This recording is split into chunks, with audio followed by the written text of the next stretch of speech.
Assalomu alaykum hurmatli televizor ko'ruvchilar. Dunyo Uyg'ur qurultiyi to'g'ri televiziyasi kundalik xabarlar programmasiga xush keldinglar. Men Hidoyat Musajon.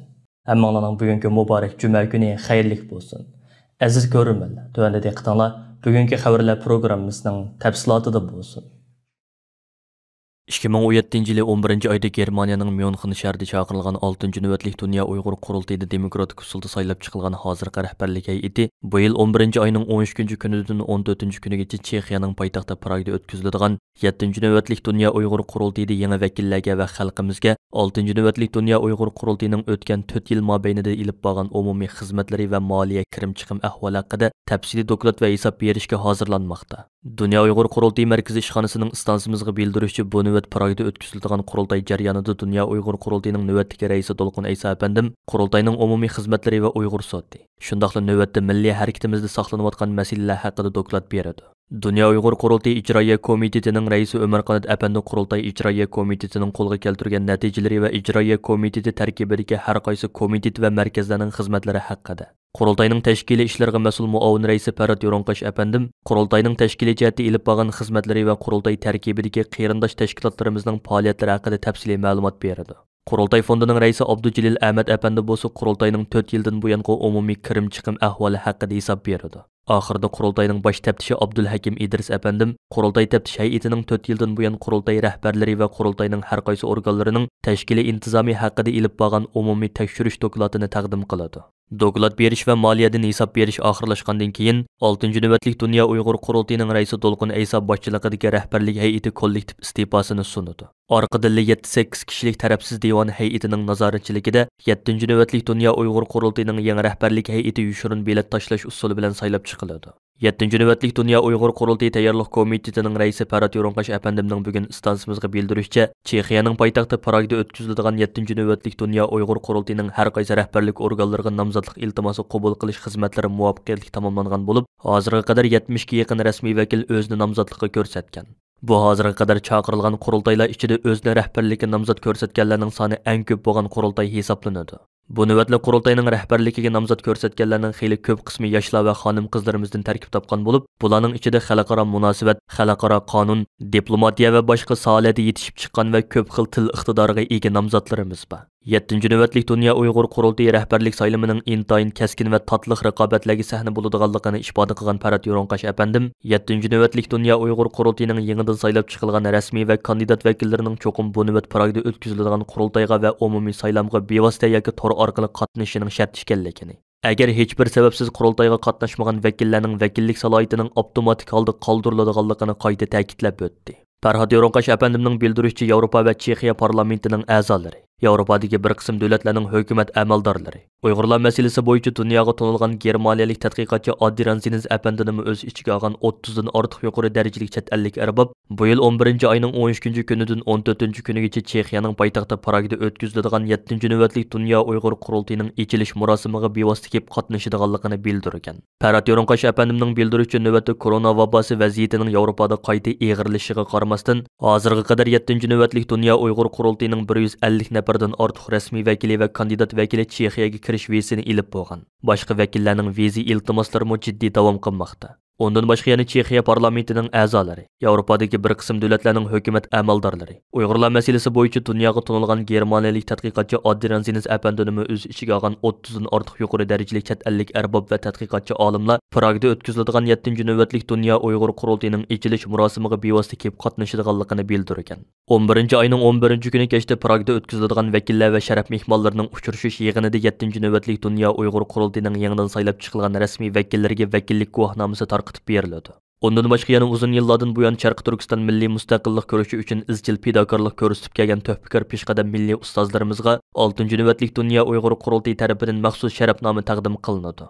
Uyg'urlar masalasi xalqarалық muhim masalalarning biriga aylangan va Uyg'ur milliy harakati tarixiy bir burilish nuqtasiga qadam qo'ygan intayin halqiliq payti chaqiriladigan 7-ci növbətlik qurultayda qurultayning yangi rahbarlik hay'ati saylab chiqilish bilan birga yana milliy harakatimizning bundan keyingi yangi strategiyalik plani va yo'l xaritasi turg'izib chiqiladi. Amerika prezidenti Joe Biden 27 oktyabr çarşamba günü xalqaro diniy erkinlik kuni munosabati bilan e'lon qilgan yozma bayonotida Amerikaning dunyo miqyosida diniy erkinlikning kapolatga ega bo'lishi uchun davomli harakat qiladiganligini bildirgan. U diniy erkinlik masalasi insoniyatning qimmat qarashlarini qo'g'dashla emas, balki dunyoning bexatarligini qo'g'dashdagi muhim nuqta deb qaraydiganligini ta'kidlagan. Amerika Kengash palata a'zosi Marco Rubio xalqaro diniy erkinlik kuni munosabati bilan e'lon qilgan bayonotida Uyg'urlarga qaratilayotgan diniy ziyonkashlikning to'xtatilishini talab qilgan. U diniy erkinlikning har bir odamga berilgan tabiiy huquq ekanligini ta'kidlagan bayonotida o'zining bu kunda barliq e'tiqodchilar bilan bir sapda turdiganligini, Uyg'urlarga, Tibetlarga qaratilayotgan diniy ziyonkashlikning oyoqlashi kerakligini bildirgan. Amerika Tashqi ishlar ministrligi xalqaro diniy erkinlik kuni munosabati bilan e'lon qilgan bayonotida Amerikaning diniy erkinlikni dafsanda qiluvchilarning javobgarligini surishni qilish orqali xalqaro diniy erkinlikni ilgari surishga tirishadiganligini bayon qilgan. Washington pochtasi gazetining xabar qilishicha 26 oktyabr kuni Amerika Tashqi ishlar ministrligining diniy erkinlik alohida elchiligiga nomzod ko'rsatilgan Rashad Husaynni baholash, isbot anglash yig'ini ochilgan. Amerika Kengash palatasi Tashqi ishlar komitetidagi yig'inda nomzod Rashad Husayn Xitoy bilan bo'ladigan diplomatik yoki iqtisodiy suhbatlarda diniy erkinlik masalalarining hargiz qurbonlik qilinmasligiga kapolatlik qiladiganligi to'g'risida qasam bergan. U Uyg'urlar to'g'risida Kengash palata a'zolari so'ragan savoliga javob berganda, Xitoy dunyodagi diniy erkinlikni eng ig'ir dafsanda qiluvchilarning biri degan. U yana Uyg'urlarga, Tibet buddistlarga, Xitoy xristianlarga va Falun Gong murtlarga qilinayotgan zulmni to'xtatish uchun Amerikaning Xitoyga yanada ko'p besim qilishi kerakligini bildirgan. U oxirida yana Xitoyning Uyg'urlarga qilayotgan zulmini to'xtatish uchun Amerikaning musulmon davlatlarini harakatga keltirishi kerakligini eskartgan. Yaqında Birleşken Devletler Teşkilatı Kişilik Hüquq Kengashining alayida yig'inida jami 43 davlatning Xitoyning Uyg'urlarga qaratayotgan irqiy qirg'inchiligi va majburiy emgakini ayblab bayonot e'lon qilganligiga inkos qaytarish maqsadida atalmish Uyg'ur Abdunum rayonlik hukumat 28 oktyabr kuni Bejingda Xinjiangga munosabatlik masalalar bo'yicha 59 qitimliq axborot yig'inini o'tkazib, Uyg'ur majburiy emgaki va lagerlarning mavjudligini yana bir qitim inkor qilishga uringan. Axborot yig'iniga atalmish Uyg'ur Abdunum rayonlik xalq hukumatining bayonotchisi Shu Guishang riyosatchilik qilgan bo'lib, mazkur yig'inda hukumat amaldorlari atalmish qayta tarbiyalashni tamomlab xizmatga o'rinlashganlar va egilik tikliguvchilardan bo'lib 10 nafar kishi so'z qilgan. Shu Guishang mundaq degan: "Yaqinda Amerika rahbarlari Xinjiangga munosabatlik yolg'on gap so'zlarni qilib, Uyg'urlar majburiy emgakka selinyotidi, ularga zulm qilinyotidi" dedi. "Biz Amerikani qattiq ayblaymiz va bu xil gap so'zlarga qat'iy qarshi turamiz." U yana mundaq deb jar sag'an: "Xinjiangning ishlari Xitoyning ishki ishi. Amerika davlat rahbarlarining uni tanqid qilish huquqi yo'q. Xinjiangga munosabatlik masalalar hargizmi milliy, diniy va kishilik huquq masalasi emas. Amerika davlat rahbarlari buningga ko'z yumdi. Ular Trump hukumatining mirosiga varislik qilib, Xinjiangda majburiy emgak va kishilik huquqni dafsanda qilish mavjud degandek yolg'onchiliklarni tarqatdi." Axborot yig'inida sahnaga ilib chiqilgan atalmish mutaxassis, egilik tiklaguvchi va zavod ishchilarining vakillari orqa-orqadan so'z qilib, o'zlarining tamoman erkin ozoda muhitda ishlaydiganligi, zavodlarda xizmatga o'rinlashgandan buyon yanchuqlarining to'mpayganligi, qayta tarbiya soyasida nurg'un mahoratlarni o'rganib olganligi to'g'riliqlab urgan. Xitoy hukumati Bejing va Urumchida to'xtamasdan atalmish axborot yig'ini ichib, xalqaroning Uyg'urlar masalasida Xitoyga qaratgan tanqidlarni tamoman inkor qilish shakli bilan javob qaytarib kelmoqda. Amerika Xalqaro diniy erkinlik komiteti tarafidan 27 oktyabr Xalqaro diniy erkinlik kuni munosabati bilan o'tkazilgan nishonliq jazo tadbirlarining xalqaro diniy erkinlikka ko'rsatadigan ta'sirlari degan temada o'tkazilgan to'g'ri guvohlik anglash yig'inida Uyg'ur musulmonlariga qaratilgan irqiy qirg'inchilikda mas'uliyati bor bo'lgan Xitoy amaldorlariga jazo tadbiri yurgizilishni yanada kuchaytirish masalasi asosli muzokara temalarining biri bo'ldi. Mazkur yig'inga davlat majlisi a'zolaridan James McGovern, senator Ben Cardin qatorliq muhim davlat arboblari va Amerika Xalqaro diniy erkinlik komitetining komissarlari qatnashgan. Davlat Majlisi Tadqiqot Markazi, Kishilik huquq birinchi tashkiloti va Erkinlik saroyining vakillari yer shari Magnitskiy qonuni yo'lga qo'yilgandan buyon dunyoning har qaysi joylarida bu qonunning diniy e'tiqod erkinligini qo'g'dash uchun ko'rsatgan ta'sirlari haqida guvohlik bergan. James McGovern yig'inning ochilishida so'z qilib mundaq degan: 2020 yili yer shari Magnitskiy qonuniga asosan jazo tadbiri qo'llanilganlar ichida Xinjiangdagi Uyg'urlarga yurgizilgan ig'ir kishilik huquq tafsandachiligining javobgari bo'lgan 6 Xitoy amaldori bor. Bu kishilik huquq va diniy e'tiqod dafsandachiligining bir o'rnagi. Biz mushundaq dafsandachiliklarning mas'ullarini javobgarlikka tortish uchun 2016-yildan boshlab yo'lga qo'ygan yer shari Magnitskiy qonunining muddati 2022-yilning oxiri to'shadi. Biz davlat majlisida bu qonunga yana yangi moddalarni qo'shish va qoidadan yo'lga qo'yish haqida harakat boshladik. Bu qonunni kishilik huquq va diniy e'tiqod erkinligini qo'g'dash kerak bo'lgan har qanday vaqtda ishlatishimiz uchun Оның ақырлашыш muddati bo'lmaslik, ya'ni mangulik bo'lishini o'ttirg'a qo'ydik. Yer shari magnitskiy qonuni hammaga tonishliq bo'lgan kuchli tashqi siyosat quroliga aylandi. Agar diniy e'tiqod erkinligini qo'g'damoqchi bo'lsak, mazkur qonun qurollar ichidagi eng unumli quroldir. Birinchidan, bu qonun kishilik huquq dafsandichiligining sababini oydinlashtiradi. Ikkinchidan, dafsandichilik yurgizgan jinoyatchilarni tegishli jazoga tortadi. 22 mart kuni Amerika, Kanada, Angliya va Yevropa ittifoqi birlikda Uyg'urlarga qaratilgan kishilik huquq dafsandichiligiga chetishlik bo'lgan atalmish Xinjiang ishlab chiqarish qurilish Bengtuani partkomining sekretari Wang Junjing, atalmish Uyg'ur avtonom rayonlik jamoat xavfsizligi nazoratining noziri Chin Mingo va atalmish Uyg'ur avtonom rayonlik siyosiy qonun komitetining sobiq sekretari Ju Haylun qatorliq 6 nafar Xitoy amaldoriga yer shari magnitskiy qonuni bo'yicha jazo tadbiri e'lon qilgan edi. Mazkur yig'inga qatnashgan senatorlar yer shari magnitskiy qonunining kishilik huquq va diniy e'tiqod erkinligini qo'g'dashdagi ahamiyati haqida to'xtaldi. Ular so'zlarida bu qonunning kelar yili yana yangilanishining muhimligini ta'kidlashdi. Senator Roger Wicker dunyoning har qaysi joylaridagi diniy e'tiqod erkinligi va kishilik huquq dafsandichiliklarining javobgarlarining jazoga tortilishi kerakligini alohida eskartib o'tdi. U mundaq dedi: Xitoydagi Uyg'ur musulmonlarga qaratilgan irqiy qirg'inchilikda mas'uliyati bor bo'lgan amaldorlarga jazo tadbirlari yurgizilishi kerak. Biz bu masalada yer shari magnitskiy qonunining kuchini ko'rib yetdik. Amerika Xalqaro diniy erkinlik komitetining raisi Nadine Mayinza xonim mundaq dedi: Xinjiangda Kompartiya sekretari Chin Chuango distopiya shaklidagi yuqori darajalik nazorat sistemasini qurib, Uyg'urlarni asos qilgan millionlagan musulmonlarni lagerlarga soladi. Bu yil yanvarda Amerika Tashqi ishlar ministrligi Xitoyning Uyg'urlarga yurgizayotgan og'ir zulmlarini irqiy qirg'inchilik va insoniyatga qarshi jinoyat deb jakarladi. Chin Chuango Uyg'urlarga qarata irqiy qirg'inchilik va insoniyatga qarshi jinoyat yurgizishni davomlashtiryapti. Uning Xinjiangdagi barliq jinoyatlarda mas'uliyati bor. Chin Chuangoga 2016 yili yer shari magnitskiy qonuniy va sizlar bayotini anglagan 13818 nomerli qonun moddasi bo'yicha jazo tadbiri qo'llanilgan. Amerika Xalqaro diniy erkinlik komitetining muavin raisi Nuri Turkel apandi Amerika Xalqaro diniy erkinlik komitetining kishilik huquq dafsandichiligi yurgizayotgan va diniy e'tiqod erkinligiga daxli taruz qilayotgan shaxs va organlarga Amerika hukumatining ittifoqdoshlari bilan birlikda davomli jazo tadbiri yurgizishini tavsiya qiladiganligini bildirdi.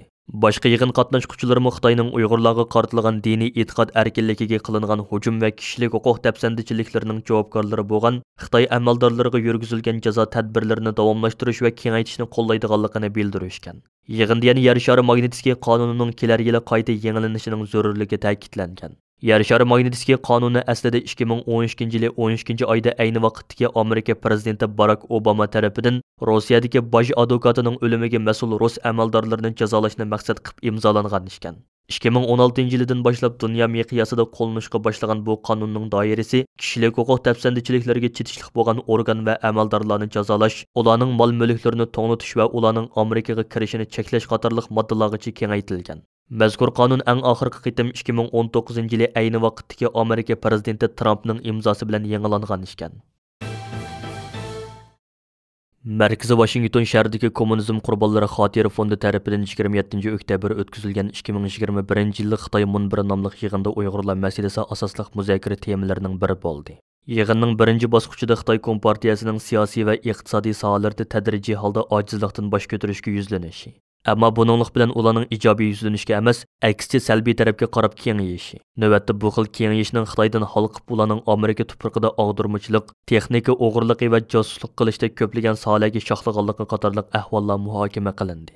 Yig'inning ikkinchi bosqichi Xitoy Kompartiyasining davlat ichida siyosiy, iqtisod va madaniyat sohasida qanday tahdidlarni paydo qilayotganligi haqidagi masalalar bilan boshlandi. Washington shahridagi Miros fondining tadqiqotchisi Olivia Yunus xonim oldi bilan so'z ilib, Xitoy Kompartiyasining navbatda insoniyat jamiyatiga qanday vayronchiliklarni selayotganligi haqida umumiy ma'lumot berdi. Bo'libmi Xitoy Kompartiyasi o'tmishda butun Xitoy xalqini xonavayronlikka giribtor qilgan bo'lsa, navbatda nuqtaliq holda Uyg'urlar, Hongkongliklar va Tibetlarni qattiq qo'lliq bilan bostirayotganligi. Xitoy hukumatining bu xil bostirishlarining allaqachon chegara halqib, dunyoga yeyilayotganligini so'zlab kelib, bu jihatdagi tushunchalarni texmo oydinlashtirish hamda dunyo xalqiga buning qanday xatarlardan bishorat ekanligini bildirishning muhimligini alohida ta'kidlab o'tdi.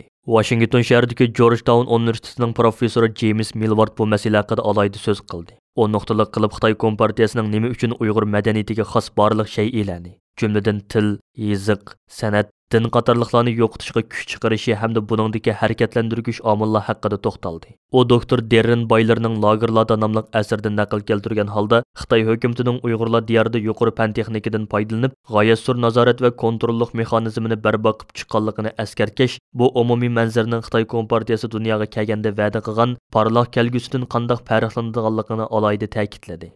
Professor James Milwardning fikricha Xitoy Kompartiyasi dastlabki qadamda hokimiyatni qo'lga olgan mezgillarda Xitoy bo'lmagan millatlarni o'z atrofiga uyushtirish uchun ularga turli avtonomiya haqlarini tasdiq bergan. Xi Jinping hokimiyat beshiga chiqqandan keyingi reallik bo'lsa, bu avtonomiyalarning bir-birlab yemirilganligini namoyon qilgan. Texmi muhimi, Xi Jinpingning bevosita qo'mondonligida Xitoy Kompartiyasi tashqi ko'rinishda hech narsani o'zgartmaslik, ammo ichki jihatda butunlay qayta qurib chiqish degandek umumiy prinsip bo'yicha ish ko'rgan. Shu sababdan navbatda Xitoy bo'lmagan millatlarga mansub avtonomiya va boshqa alohida imtiyozlarga eg'izda davomli ta'kidlab turilgan. Shu sababdan navbatda Xitoy bo'lmagan millatlarga mansub avtonomiya va boshqa alohida imtiyozlar eg'izda davomli ta'kidlab turilgan. Ammo ichki qismda barliq shay ila xitoychilashtirish prinsipi bo'yicha qayta qurib chiqilmoqda ishkan. Sharq Turkistonda Uyg'urlarga xos barliq alohidalikni xitoylashtirish dal mushundaq bir orqa ko'rinish ostida vujudga kelayotgan ijtimoiy hodisa ekan. Shu sababdan Uyg'urlar, Mo'ng'ullar va Tibetlarning hammasi mushu umumiy prinsip bo'yicha turli qabohatlarni boshdan kechirmoqda ishkan. Professor James Milwardning qarashicha Xitoy Kompartiyasi Sharq Turkistonda duch kelayotgan masalalar qandaqdir ular ta'kidlayotgan 3 xil kuchlarning xirislari bo'lmasdan, aksicha ularning necha 10 yildan buyon izchil davomlashtirib kelgan Sharq Turkistonni mustamlikalashtirish urinishining zodili Xitoy Kompartiyasi kutgan yusunda amaliyashmaganligi ishkan. Dal mushu negizlik kamtiklik navbatda Xi Jinpingning 3 xil kuchlarga qarshi turish nomidagi siyosiy harakatda bir-birlab to'ldirilmoqda ekan. Bu bo'lsa navbatda tadrijiy holda butkul insoniyatning manfaatiga berib taqiladigan zo'r masalalarga chetilmoqda ekan. Shundoq bo'lganligi uchun Yevropa Ittifoqining va dunyoning boshqa joylaridagi ko'plagan davlatlarning uyqusini ichish, ularning Xitoy hukumatiga qarshi jazo tadbirlarini ijro qilayotgan Amerika, Angliya qatorliq davlatlarning sepiga qo'shilishi hozirgi ashu davlatlarning o'zlari uchun zarur ishkan. Bu qitimqi yig'inda Kommunizm qurbonlari xotira fondining tadqiqotchisi doktor Adrian Zenizning Sharq Turkistondagi nopus shalanglatish, tug'ut cheklash va majburiy emgak temalarini asosan nuqta qilgan leksiyasi yig'in ahliga alohida ta'sir qildi. Bo'libmi uning Sharq Turkistondagi qirg'inchilikning har qaysi bosqichlarining amalga oshishi bilan Xitoy Kompartiyasining bu vaqtdagi yo'l yo'riqlarining qanday jipsilish manqonligi. Amdilikda ana shu qirg'inchilikdagi bir muhim halqa bo'lgan majburiy emgak mahsulotlarining g'arb dunyosiga singib kirayotganligi haqidagi bayonlari bu vaqtdagi umumiy manzarni yana bir qitim yig'in ahliga jonliq namoyon qilib berdi. Hurmatli ko'rurmanlar, yuqorida Dunyo Uyg'ur qurultiyi to'g'ri televiziyasi kundalik xabarlar programmasini diqqatingizga sundiq. Keyin qitimliq programmamiz ko'rishaylik. Ko'rish yomon bo'lgaysizlar. Xayr xo'sh.